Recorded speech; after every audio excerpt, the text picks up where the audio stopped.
Good morning. I'm very pleased to report that the airline industry remains strong and relevant. Traveller numbers will soon top 5 billion annually, and the 69 million tonnes of air cargo transported annually accounts for a third of global trade by value. In 2025, airlines will make a $36 billion profit on revenues of $979 billion. Now, while those numbers are big, let's remember that this equates to a net margin of a mere 3.7%, or $7.20 net profit per passenger. Our profitability is not commensurate to the enormous value that we create at the heart of a value chain supporting 3.9% of global GDP and providing and supporting jobs for 86.5 million people.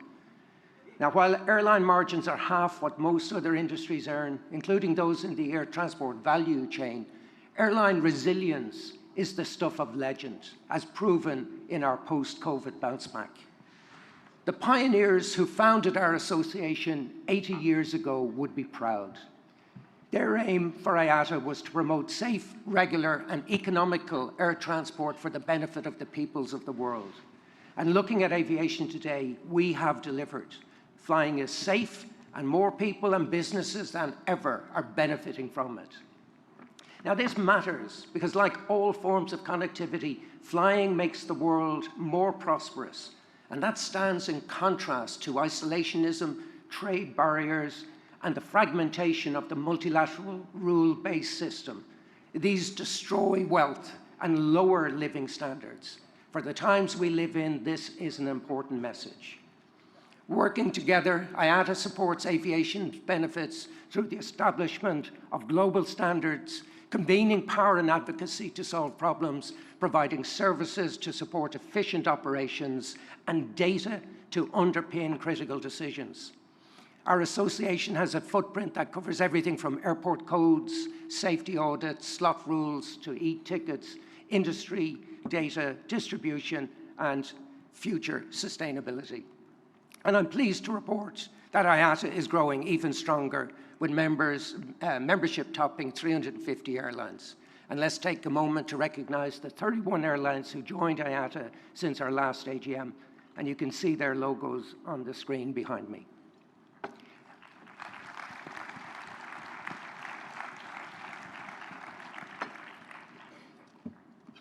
Now, among these, I'd like to make a special mention of Southwest, an originator of the low-fare airline model. It is continuing proof that IATA's work to represent, lead, and serve airlines cuts across the diversity of airline business models. Now, with growing membership and a strong mission, I am convinced that IATA's best days are still in our future. And to give that future focus, we ask travellers what challenges they see as priorities. Their top three are for flying to be even safer, more affordable, and sustainable. And this matches closely the agenda that you, our members, have set for IATA. So let's begin with safety. It is so core to our industry that the IATA Operational Safety Audit, IOSA, is a condition of membership of IATA, with over 100 non-members also on the registry.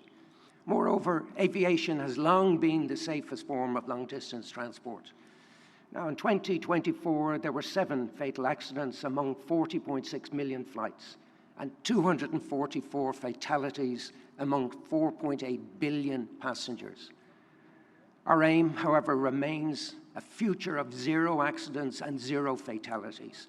And data is critical to achieving that. Now, whether it's safety data from IATA's Global Aviation Data Management, GADM, or Turbulence Aware, our flagship IOSA and ISAGO audit programs, data helps us to see safety insights that would otherwise be invisible. And that is why growing GADM is a top priority. In 2024, GADM collected data covering over 8 million flights, 50,000 incidents, and $11 billion of maintenance costs. As artificial intelligence capabilities grow, each new data point carries even more potential to make flying safer. But there are 2 areas where government inaction is holding us back. Firstly, less than half of the accident investigations over the last 6 years have published a final report. And unfortunately, that's little improved since we highlighted this last year. Missing insights from accident reports are lost safety opportunities. I'm sorry to say that this dereliction of duty by governments, as outlined in the Chicago Convention, must be addressed as a priority at the ICAO Assembly later this year. The second is the effective sharing of information to keep civil aircraft safe and secure as conflict zones proliferate. In the last 12 months, 2 civil aircraft were downed in conflict zones. Several airports with civilian aircraft on the ground were bombed in military operations, and incidents of interference with navigation systems near conflicts rose sharply. As conflict zones proliferate, we highlighted to the UN Security Council the responsibility of governments to ensure that civil aviation is never the target of military operations, even inadvertently. The most effective way to do that is by sharing information, and the imminent adoption of security management systems into the Chicago Convention Annex 17 adds strength to this objection. It's a timely action, particularly as the ICAO Council recently pointed out the Russian Federation's involvement in the 2014 downing of MH17. Alongside safer flying, travelers want greater affordability. And despite ever-increasing costs and tax challenges, the real cost of flying is 40% less than a decade ago. You are doing an amazing job. And the competitive market forces will continue that trend, provided we have sufficient capacity to meet demand, regulations that create value, and processes that are efficient. And let's start with 2 dimensions of capacity: the availability of aircraft and of infrastructure. Now, regarding aircraft, the manufacturing sector is failing badly, and everyone in this room feels that frustration. The delivery backlog of 17,000 aircraft implies a 14-year wait between ordering and delivery. The number of deliveries scheduled for 2025 is 26% lower than it was promised a year ago. And shockingly, over 1,100 aircraft under the age of 10 years are in storage. That's 3.8% of the entire fleet, nearly 3 times the pre-pandemic comparison of 1.3%. And the annual fleet replacement rate of 3% is well below the normal 5 to 6%. Now, this hits revenues because some demand goes unmet, and scarcity pushes up maintenance and leasing costs. Now, it's just not acceptable that manufacturers estimate that it could take to the end of this decade to sort this mess out. IATA will help with solutions to bring more transparency and efficiency to the parts market. And to avoid the situation getting worse, we advocate to keep aerospace outside of trade wars. But real solutions must come from the manufacturers. And the only thing I can say is the solution cannot come fast enough. The second aspect of capacity is infrastructure. Infrastructure development can best be addressed by governments, airports, and airlines collaborating to understand the genuine requirements of the industry and to ensure appropriate, cost-effective infrastructure is available for the future. Now, I'm pleased to say there have been some positive developments. Our host country, India, is opening new secondary airports in Delhi and Mumbai to cope with the demand. Vietnam aims to have an airport within 100 kilometers of 97% of its population, and Morocco is doubling its airport capacity by 2030. Dubai will begin the phased opening of the world's biggest airport, while Singapore broke ground on a mega terminal to open in the mid-2030s. Latin America's major hubs such as Bogota, Buenos Aires, Lima, Mexico City, Panama City, and Sao Paulo have either recently opened new facilities or have expansion projects underway. And the US is pursuing a major air traffic management modernization. And in the UK, Heathrow is buying a new backup phone with a loud ringtone for their CEO. Now, governments around the world are building a competitive future for aviation because they want aviation to contribute even more to their societies and economies. Unfortunately, as always, the exception is Europe. The EC's Draghi report brilliantly described how urgent it is for Europe to improve competitiveness. That includes bringing Europe's air transport infrastructure in line with today's needs and readying it for tomorrow's opportunities. Unfortunately, we continue to see more talk than action. And case in point is the decades-old saga of the single European sky. And at stake there is cost, efficiency, safety, and environmental benefits. But narrow national interest appease air traffic controllers at the expense of travellers. And unfortunately, we're likely to see this play out again in a disappointing summer of delays. Worse is the case of the Netherlands, where the government is willfully undermining competitiveness by destroying capacity under the guise of reducing noise.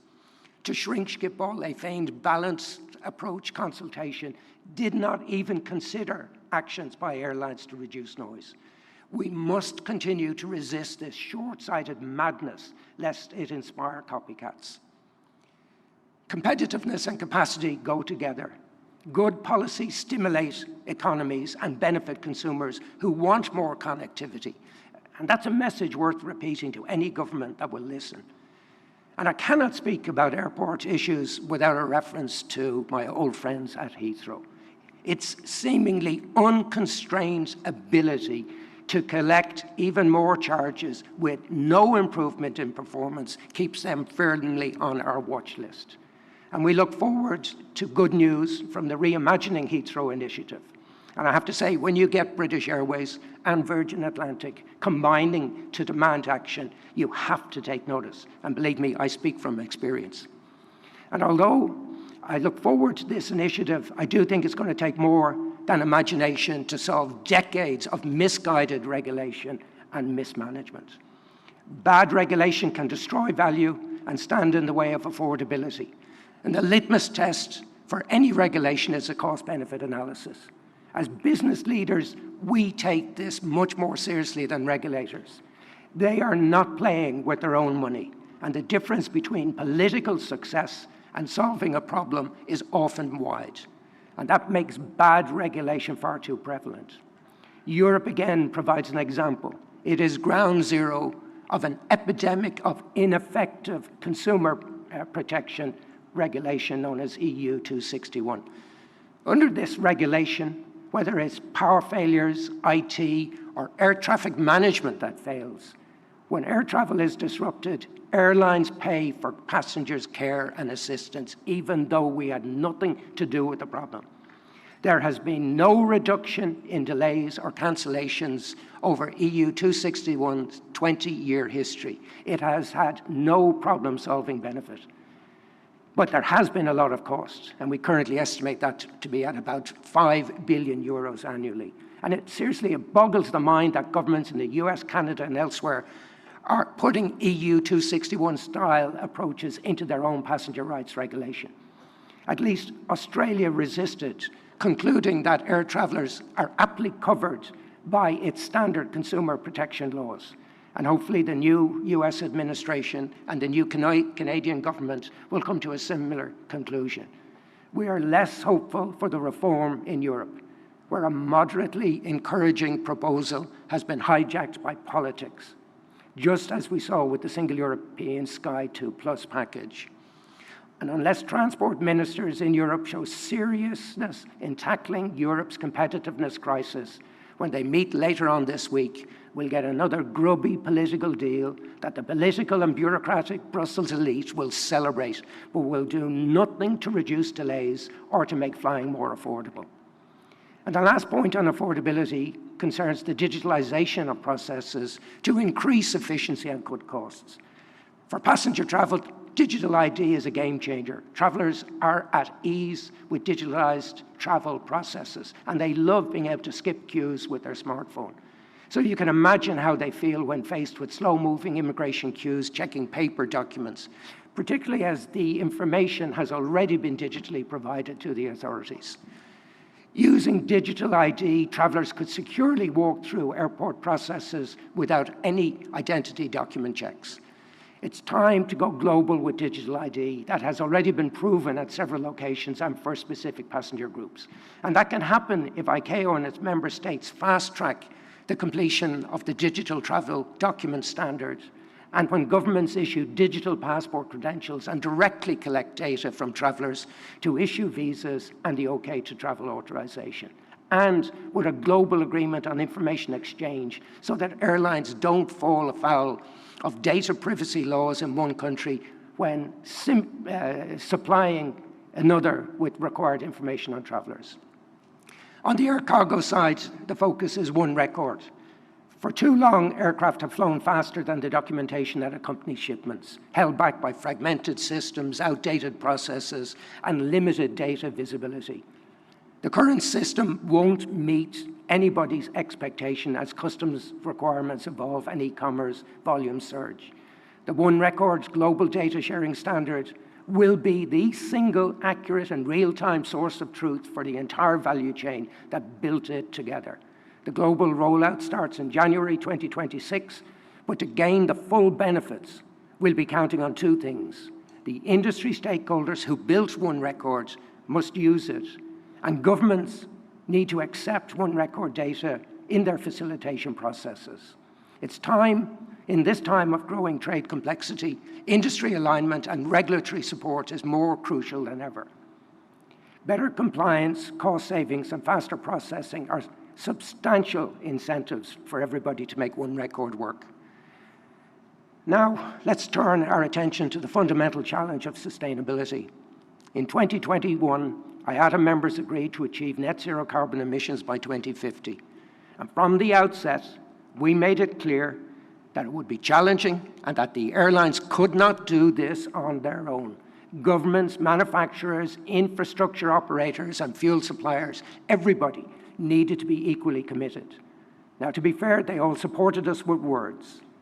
By 2022, ICAO member states agreed to net zero by 2050 and confirmed CORSIA as the sole global market-based measure in support of aviation's decarbonisation.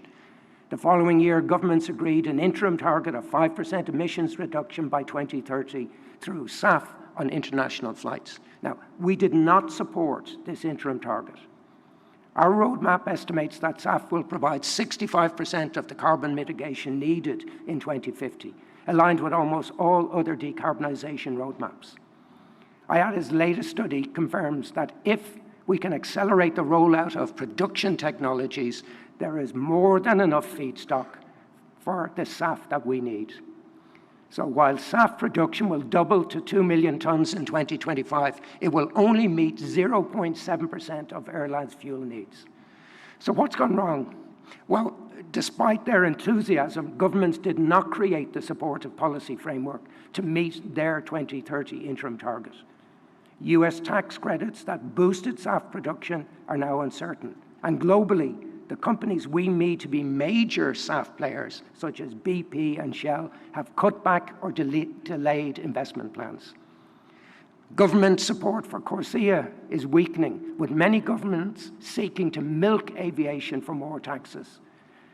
The abolishing of the aviation tax in Sweden is a rare exception to a trend of governments inventing or hiking aviation taxes that includes the UK, France, Germany, the Netherlands, Gabon, Djibouti, and others. And unfortunately, the EU is unrelenting in its proposals to expand its regional scheme.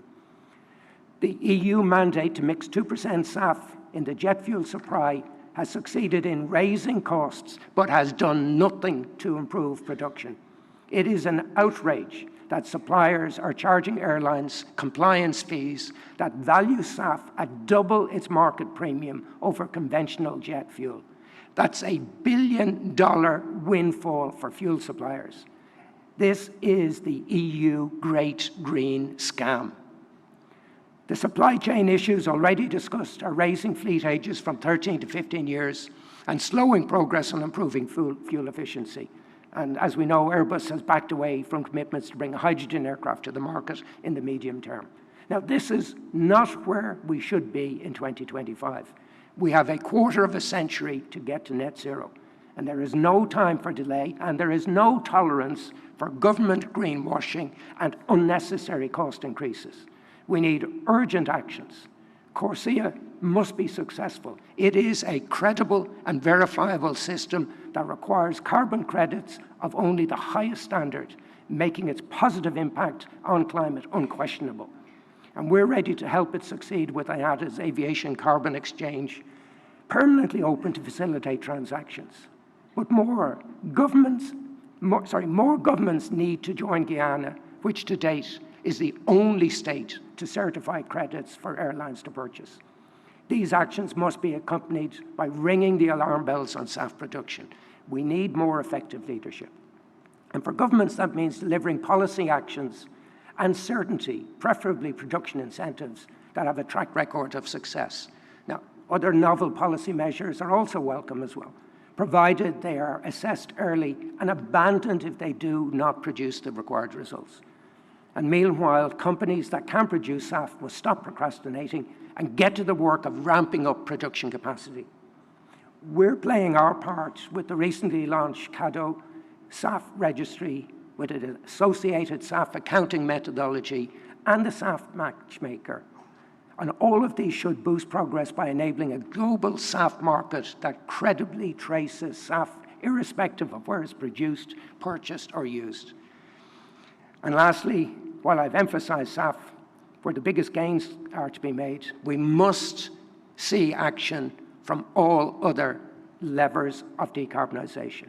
In particular, ANSPs and airports must deliver greater efficiency, and aircraft and engine manufacturers must make good on the promises to bring greater efficiency and carbon-reducing technologies to the market fast.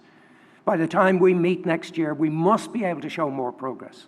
And by we, I mean all the aviation industry and governments who are joined in a common commitment of net zero by 2050. I have always been skeptical referring to governments and supply chain participants as partners. But if there is one area where we should share partnership, it's sustainability. Airlines can't make SAF, we can't build aircraft, we can't promulgate government policy or fix air traffic management. Decarbonisation needs true and active participation. I don't know if I'm being cynical for wondering if the other parts of the value chain are only committed to net zero because they see it as an opportunity to generate additional profit. Now, if these comments cause alarm or trigger action, well, that's their intent. Good intentions will not get us to net zero.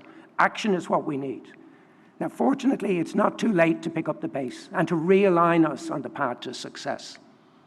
And as I bring my remarks to a close, let's remember all of those who are counting on that success. Our customers have told us they want flying to be even safer, more accessible, and sustainable. Our association's first 8 decades of working together put us on the right path and should give us great confidence for the future. We turn flying from a luxury for a privileged few into a safe global mass transit network serving nearly 5 billion travelers a year. And billions more deserve the prosperity that aviation brings, with the places it makes possible to experience, the jobs it sustains, the trade it supports, and the people it brings together, and the dreams it fulfills. Flying is freedom, and the human spirit thirsts for the exhilaration of the freedom that we bring. Thank you very much.